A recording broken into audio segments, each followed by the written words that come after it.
Hi, Chris Barrow here, and I wanted to spend a couple of minutes sharing with you an observation of a completely new genre of dental practice owner that is beginning to manifest itself in the marketplace at the moment.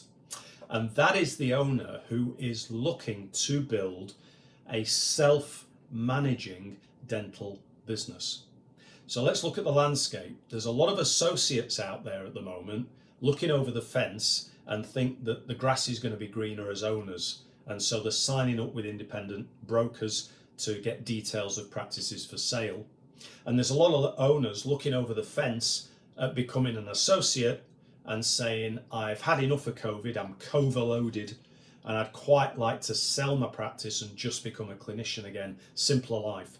And so those people are talking to corporates, micro corporates, and even independent purchasers as well.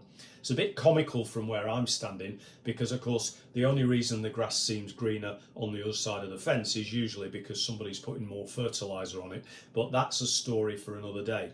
But let's talk about this third group who are saying, I'd quite like to step down or finish my clinical career, and I'd also really like to step down and finish my management career, having to run the thing, but I'd still like to own it over the longer term. Why sell my practice for what is going to be ultimately the equivalent of 4 or 5 years earnings, when in actual fact I could keep it for the next 15, 20, 25 years and continue to draw dividends from profitability. So if you're considering the self-managed dental business, there are 3 things that you're going to have to stop doing, and 2 of them are relatively straightforward, but one of them is very difficult.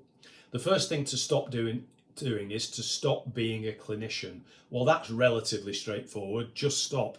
But of course, there's a recruitment issue there around replacing the fees that you historically used to provide.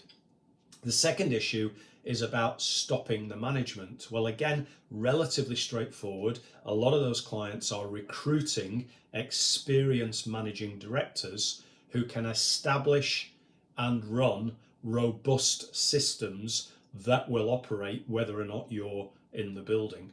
But the third thing that you might have to let go of is leadership. And that's the real challenge, because replacing you as the leader of the business could be the biggest challenge of all. You see, managers manage systems and leaders lead people. And before you can have a self-managing dental business, you're also going to have to figure out how to create a self-led dental business as well. And that's where the magic happens. I'm putting together a program for that early next year, the Self-Managing Dental Business Program, which I'll be making available to my clients. And if you'd like to know more about that, just drop me an email, coachbarrow@me.com, and I'll put you on the waiting list to get more details when we launch next year. Thanks for listening.